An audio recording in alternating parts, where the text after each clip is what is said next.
Hello students, कैसे हैं आप? कल हमने इंट्रोडक्टरी लेक्चर किया था स्क्वेयर्स एंड स्क्वेयर रूट्स का, जो मैंने कहा था आपको समेटिव असेसमेंट में 5 मार्क्स का आता है। आज हम इसकी बेस पे फर्स्ट एक्सरसाइज करेंगे। तो अपनी नोटबुक्स एंड पेन ले लीजिए एंड स्टार्ट करते हैं हम अपनी फर्स्ट एक्सरसाइज।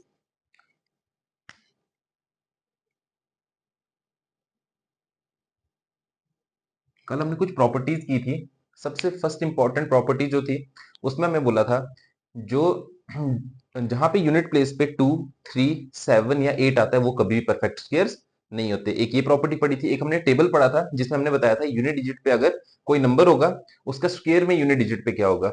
ये दो प्रॉपर्टीज यूज करके हम फर्स्ट 3 क्वेश्चंस और 4 क्वेश्चंस निकालेंगे बच्चे। क्वेश्चन नंबर 1 है, what will be the unit digit of the squares of the following numbers? What will be the unit digits of the squares of the following numbers? First number हमें दिया 81। First number दिया 81। हमें बताना है इसके unit digit पे कौन सा नंबर आएगा। इसके यूनिट डिजिट पे स्क्वायर करके इसके यूनिट डिजिट पे कौन सा नंबर आएगा। अब डायरेक्ट स्क्वायर तो 81 मल्टीप्लाई 81 करके तो आंसर आएगा, पर हमें क्या करना है, प्रॉपर्टीज यूज करनी है। हमें पता है जिसके यूनिट डिजिट पे 1 आए, जिसके यूनिट डिजिट पे क्या है 1, उसके स्क्वायर में भी यूनिट डिजिट पे क्या आता है 1। क्यों? क्योंकि देखो 1 का स्क्वायर भी 1 होता है। 9 अगर आ जाए तो 9 के स्क्वायर यूनिट पे भी क्या आएगा 1 आएगा, क्योंकि 9 का स्क्वायर 81, वहां पे भी क्या आ जाएगा 1। तो लिखेंगे given unit digit is equal to 1, we know that square of 1 is also 1. So square of unit digit of 81 is also 1। ये आपका आंसर आ जाएगा। सेकंड पार्ट में बोला है 272। क्या बोला है 272। हमें पता है जिसके यूनिट डिजिट पे 2 आए उसके स्क्वायर में क्या आ जाता है 4। क्या आ जाता है 4। इसका मतलब 2 का स्क्वायर क्या होगा 4। सेम लिखेंगे, given unit digit is equal to 2, we know that square of 2 is 4। So square of unit digit of 272 is 4। तो सेकंड वाले में कितना आ जाएगा 4। वैसे हम थर्ड वाले के लिए निकालेंगे। थर्ड पार्ट है आपका 799। मैंने आपको अभी बताया जिसमें या तो 9 हो या तो 1 हो, उसके यूनिट डिजिट पे क्या आता है 1 आता है। तो 1 का स्क्वायर भी 1 होता है, 9 का स्क्वायर भी 81, तो इसके लिए कितना आ जाएगा 1। वैसे ही बच्चे फोर्थ पार्ट कितना है 3853। 3853 कल पढ़ा था। टेबल पे टेबल जाके देखो, जिसके यूनिट डिजिट पे 3 आता है उसके स्क्वायर में कितना आ जाता है 9 आ जाता है। इसका मतलब इसका यूनिट डिजिट 9 बनेगा, इसका यूनिट डिजिट 1 बनेगा, इसका यूनिट डिजिट 4 बनेगा, इसका यूनिट डिजिट कितना बनेगा 1। बाकी पार्ट भी सेम है, आप कर लोगे। ठीक है, क्वेश्चन नंबर सेकंड स्टार्ट करेंगे। क्वेश्चन नंबर सेकंड बोला है, हमें बताना है, क्वेश्चन नंबर सेकंड में बताया हुआ है the following numbers are obviously not perfect square. हमें बताया हुआ है कि ये जो नंबर्स हैं ये परफेक्ट स्क्वायर्स नहीं है। जो नंबर्स गिवन दिए हैं वो परफेक्ट स्क्वायर नहीं है। हमें सिर्फ बताना है क्यों वो परफेक्ट स्क्वायर नहीं है। जैसे फर्स्ट पार्ट दिया 1057। फर्स्ट पार्ट कितना दिया है 1057। क्यों परफेक्ट स्क्वायर नहीं है? क्योंकि हमने कल बोला था जिसके यूनिट प्लेस पे 2, 3, 7 या 8 आए ये परफेक्ट स्क्वायर नहीं होते। तो फर्स्ट पार्ट में यूनिट प्लेस पे कितना आ रहा है 7, तो लिखेंगे we know that if 2, 3, 7, 8 occurs in units place, the number is not a perfect square. The number is not a perfect square. Here 7 is in units place, so it is not a perfect square. So it is not a perfect square, इसलिए perfect square नहीं है। Same second part है 2, 3, 4, 5, 5। Second part है 2, 3, 4, 5, 5। इसके unit place पे क्या है 5। इसकी यूनिट प्लेस 2, 5, 3 है, सॉरी 5, 3 है। इसकी यूनिट प्लेस पे क्या है 3। तो हमें पता है जिसके यूनिट प्लेस पे 2, 3, 7 या 8 आए वो कभी परफेक्ट स्क्वायर नहीं होते, इसलिए ये भी परफेक्ट स्क्वायर नहीं है। क्यों? क्योंकि इसकी यूनिट प्लेस पे क्या है 3 है। तो बाकी सेम पार्ट से आप कर सकते हो। ठीक है, वैसे क्वेश्चन नंबर 3,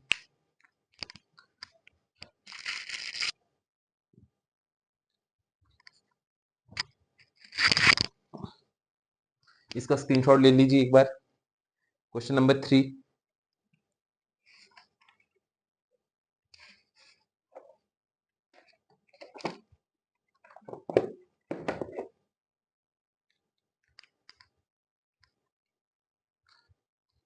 क्वेश्चन नंबर 3 है the squares of which of the following would be odd numbers, the squares of which of the following would be odd numbers, इनमें से किसका स्क्वायर ऑड नंबर का स्क्वायर है, किसका स्क्वायर ऑड नंबर का square है।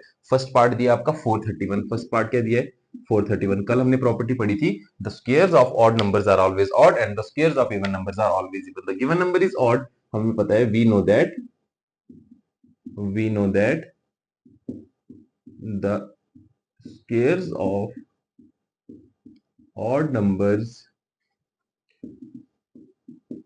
is always odd. Here 431 is an odd number, hence the square of 431 is also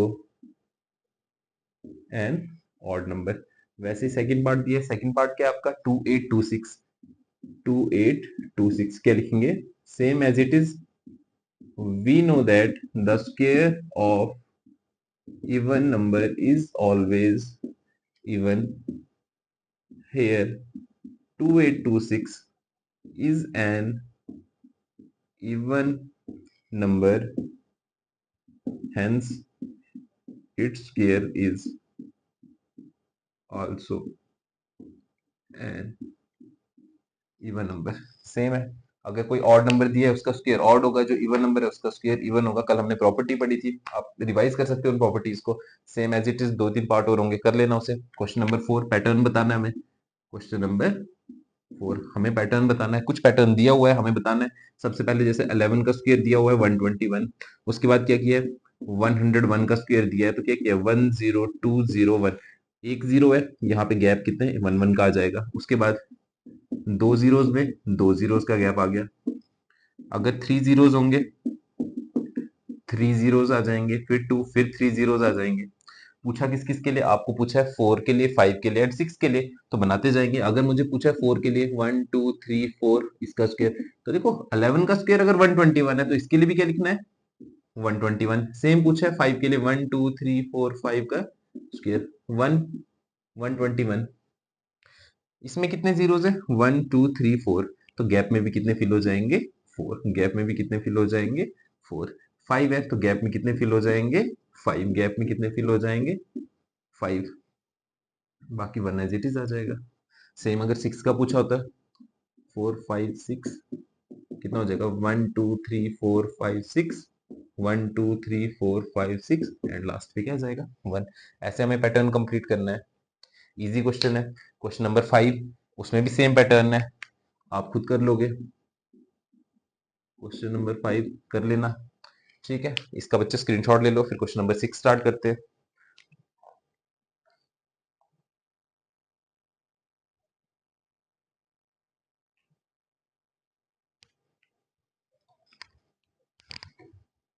तो properties जो हमने कल पढ़ी थी, जिस बच्चे ने कल वाला लेक्चर नहीं देखा प्लीज एक बार गो थ्रू कर लीजिए उस लेक्चर को, वहां से आपको इजिली सारा समझ आ जाएगा। क्वेश्चन नंबर 6 है पैटर्न को देख के हमें फाइंड करने missing numbers. Question number 6 patterns को देख के हमें फाइंड करने मिसिंग नंबर। जैसे सबसे पहला क्वेश्चन नंबर 6 में सबसे पहले दिया हुआ है first 1 square plus 2 square plus 2 square is equal to 3 square. कुछ पैटर्न्स पहले बना लेते हैं। नेक्स्ट दिया है 2 square plus 3 square plus 6 square is equal to 7 square. Next क्या दिया है 3 square plus 4 square plus 7 square is equal to 8, no 12 square is equal to 13 square. Next हमें पूछे, क्या पूछा है 4 square plus 5 square plus box is equal to कितना दिया हुआ है 21 स्क्वायर। नेक्स्ट क्या पूछा है 5 square plus dash plus 30 square is equal to 31 square. Next क्या पूछा है बच्चा 6 square plus 7 square plus box is equal to box. हमें प्रॉपर कैलकुलेशन नहीं करनी है कि कैसे ही आएगा, हमें प्रॉपर कैलकुलेशन है, हमें इस पैटर्न को समझना है। देखेंगे इसमें यहाँ पे है 1, यहाँ पे है 2, क्या किया 1 को मल्टीप्लाई किया 2 से, कितना आ गया 2। उसके बाद नेक्स्ट क्या लिखा, फिर +1 कर दिया। Multiply multiply 1 multiply the number then +1, 2 multiply 3 6 6 + 1 7, 3 multiply 4 12 12 + 1 13, तो 4 मल्टीप्लाई 5 कितना आ जाएगा 20, 20 + 1 21, 5 प्लस क्या करेंगे बच्चा 30 आए तो 5 + 6, तो 5 square + 6 square + 30 square equal to 31 square. Same 6 और 7 है, 6 मल्टीप्लाई 7 कितना आ जाएगा 6 7 जार 42। नेक्स्ट कितना आ जाएगा 42 + 1 43 का स्क्वायर। ये आपका पैटर्न बन जाएगा इजी। वापस देख लो, यहाँ पे दिया है 1 2 साथ में 2 और 3, 1 2 jar 2, 2 + 1 3, 2 multiply 3 6 6 + 1 7, 3 multiply 4 12 12 + 1 13, 4 multiply 5 20 20 + 1 21, 5 multiply 6 30 30 + 1 31, 6 multiply 7 42 42 + 1 43 का स्क्वायर। तो यहाँ में एक पैटर्न दिया था जिसे हमें देख के हेल्पफुल हमने क्या किया, मिसिंग नंबर्स को सॉल्व किया। क्वेश्चन नंबर कौन सा था आपका 6 था। वैसे करेंगे क्वेश्चन नंबर 7। क्वेश्चन नंबर 7 बच्चे मैं बताता हूँ आपको पढ़ के क्या है। विदाउट एडिंग फाइंड द सम, बिना ऐड किए हमें सम फाइंड करना है, बिना ऐड किए हमें क्या फाइंड करना है सम फाइंड करना है। क्वेश्चन नंबर 7 जैसे बच्चे फर्स्ट पार्ट वैसे इसका सेकंड पार्ट वैसे इसका थर्ड पार्ट। तो फर्स्ट पार्ट तो हमारे पास जो नंबर है वो क्या है 1 + 3 + 5 + 7 + 9, 1 + 3 ये एडिशन दी है 1 + 3 + 5 + 7 + 9। अच्छा कल हमने क्या पढ़ा था, फर्स्ट एंड ऑड नंबर्स दिए हो, फर्स्ट एंड ऑड नंबर्स दिए उनका सम क्या होता है n square. We know that कल प्रॉपर्टी में पढ़ा था the sum of first and odd numbers is equal to n square. यहाँ पे n क्या है number of terms 1 2 3 4 and 5, number of terms कितनी है 5। Here n is equal to 5, therefore required sum is equal to n square which is equal to 5 square which is equal to 25। आप देखोगे आपको बताई जाती है ट्रिक, एक बड़ा सा नंबर लिख दिया जाता है 1 3 5 7 9 11 13 15 17, बहुत बड़ा सा एक नंबर लिख दिया जाता है, बाद में उसे पूरा सम नहीं करते, वो क्या करते हैं जितने नंबर्स होंगे जितने नंबर ऑफ टर्म्स उसको स्क्वायर करते हैं आंसर लाते हैं और बताया जाता है आपको ट्रिक है। ट्रिक नहीं बच्चे प्रॉपर्टी ऑफ स्क्वायर्स है जो एक कंसेप्ट है पूरा का पूरा। ओके क्लियर है। क्वेश्चन नंबर कितने हो गए 7, इसका स्क्रीनशॉट ले लीजिए, मैं उसे रब कर लेता हूँ। क्वेश्चन नंबर 8 करेंगे उसके बाद।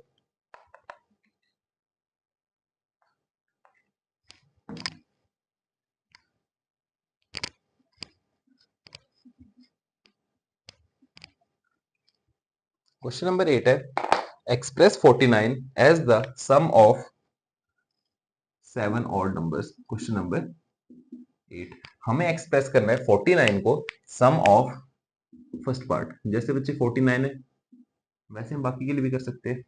तो जैसे हमने 25 लिखा, 25 एक ऑड नंबर है, कैसे लिखा इसको ब्रेक किया 1 + 3 + 5 + 7 + 9, ऐसे हम 49 को भी कर सकते हैं। 49 के लिए क्या करेंगे, 49 के लिए क्या हो जाएगा 49 किसका स्क्वायर है 7 का स्क्वायर, किसका स्क्वायर है 7 का स्क्वायर। तो हमें सम ऑफ ऑड बनाना है तो लिखेंगे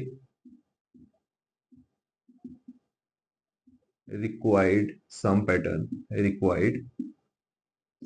कितना हो जाएगा 49 7 का स्क्वायर, इसका मतलब नंबर ऑफ टर्म्स कितनी आएंगी 7 आएंगी। कितनी आएंगी 7 1 3 5 और नंबर्स लिखने सारे 7 9 11 1 2 3 4 5 6 एंड 7 7 टर्म कौन सा है 13। आप चेक कर सकते हो 13 + 11 24, 24 और 9 कितना हो गया 33, 33 + 7 कितना हो गया 40, 40 + 5 45, 45 + 3 48, 48 + 1 49। तो बच्चे पूरा का पूरा पैटर्न कितना बना रहे हैं 49। वैसे सेकंड पार्ट दिया होगा वैसे थर्ड पार्ट दिया होगा आप कर सकते हो। ठीक है क्वेश्चन नंबर 9 क्या दिया हुआ है मैं आपको रीड करके बताता हूँ। क्वेश्चन नंबर 9 बाद में इसका स्क्रीनशॉट लेके आराम से लिख लेना। क्वेश्चन नंबर 9 बोला how many numbers lie between squares of 12 and 13। मैंने आपको कल बोला था कॉन्जिक्यूटिव नंबर्स, अगर हमारे पास कॉन्जिक्यूटिव नंबर्स है, देखो हमें बोला है 12 और 13 के स्क्वायर्स के बीच में कितने नंबर्स लाई करेंगे, 12 और 13 के स्क्वायर में कितने नंबर लाई करेंगे। अगर मैं देखूं n की वैल्यू कितनी है 12 लिख सकते हैं इसको ऐसे ही, here n is equal to 12 और n + 1 कितना आ गया 13। हमें कल क्या प्रॉपर्टी पड़ी थी कि जो भी अगर हमारे पास हमें निकालना है n का स्क्वायर, मतलब हमें निकालना है 12 का स्क्वायर और 13 के स्क्वायर में कितने नंबर्स आते हैं 12 स्क्वायर एंड 13 के स्क्वायर। तो ये अगर 12 देखा जाए तो n स्क्वायर है, ये वाला कितना है n + 1 का स्क्वायर, इसके बीच के नंबर बताने। हमने कल ही पढ़ा था 12 और 13 इनके बीच के जो नंबर होते हैं वो होते हैं 2n। कितने होते हैं बच्चे? 2n। तो हमें क्या करना है, तो जो भी पूछा है आपको विच इज इक्वल टू क्या है? 2n। तो यह लिख सकते हो अगर पूरा लिखना है तो, numbers lying between 12 square and 13 square is equal to 2n which is equal to 2। and n की वैल्यू कितनी है? 12। तो 2 12 कितना हो जाएगा? 24। इसका मतलब 24 ऐसे नंबर्स है जो 12 का स्क्वायर कितना होता है? 144। 13 का स्क्वायर कितना होता है? 169। आप 169 और 144 के बीच में काउंट करो, आपके कितने नंबर मिलेंगे? 24। अगर आप इसको माइनस करते हो 169 माइनस 144 वो 25 आ जाएगा। आप बोलोगे नहीं सर ने तो गलत बताया। गलत नहीं बच्चे, आपने इनको इंक्लूड नहीं करना है। इसलिए जब आप गिनोगे 144 को नहीं काउंट करना है, आपने काउंट करना है 145 से। 145 146 करते करते आपने कहां तक जाना है? 168 तक जाना है। जब आप इनको काउंट करोगे तो वो कितने नंबर आ जाएंगे? 24 नंबर आ जाएंगे। क्लियर हुआ क्वेश्चन नंबर 8? इजी क्वेश्चन है क्वेश्चन नंबर 8। क्वेश्चन नंबर 8 नहीं, sorry, question number 9। Question number 9। उसके बाद क्या दिया हुआ है? अच्छा, ये लास्ट क्वेश्चन था। लास्ट क्वेश्चन था बच्चे एक्सरसाइज का। तो अगर आप वापस देख लो क्वेश्चन नंबर 8 और क्वेश्चन नंबर 9 में बोला था 12 और 13 के स्क्वायर्स के बीच में हमें कितने नंबर्स मिलते हैं। तो 12 का स्क्वायर मतलब n, n का स्क्वायर। 13 स्क्वायर मतलब n प्लस 1। n में 1 ऐड किया तभी तो कॉन्जिक्यूटिव के लिए तो मैंने आपको कल ही प्रॉपर्टी लिखवाई थी कि जब भी दो कॉन्जिक्यूटिव नंबर्स दिए हो, अगर उनके स्क्वायर्स के बीच के नंबर पूछे वो होते हैं 2n। कितने होते हैं? 2n। n की वैल्यू कितनी है? 12। तो 2n कितना हो जाएगा? 2 into 12 which is equal to 24। मैंने आपको साथ में ये भी बताया कि 169 में से 144 माइनस करोगे 25 आएगा, पर यहाँ हमने कितना लिखा है? 24। इसलिए लिखा है क्योंकि जब हम 44 से 169 काउंट करेंगे, हम 144 को काउंट नहीं करते। जब हम 144 को काउंट नहीं करते तो क्या हो जाएगा? 145 146 147 148 149 सो ऑन अप टू 168, क्योंकि 169 तो आएगा नहीं। तो अब जब आप इसको काउंट करोगे जो नंबर टोटल बनेंगे ये बनेंगे 24। कितने बनेंगे? 24। ये हो जाएगा आपका आंसर। नेक्स्ट नेक्स्ट लेक्चर बच्चे होगा किस पे? पाइथागोरियन ट्रिपलेट पे। किस पे होगा? पाइथागोरियन ट्रिपलेट, और उसके बेस पे एक्सरसाइज है पाइथागोरियन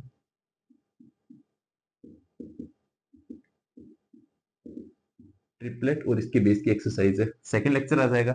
उसके बाद थर्ड हम पढ़ेंगे स्क्वायर रूट्स के बारे में। फोर्थ भी आ जाएगा स्क्वायर रूट्स किसी डेसिमल्स नंबर का आ जाएगा, कैसे निकाला जाता है।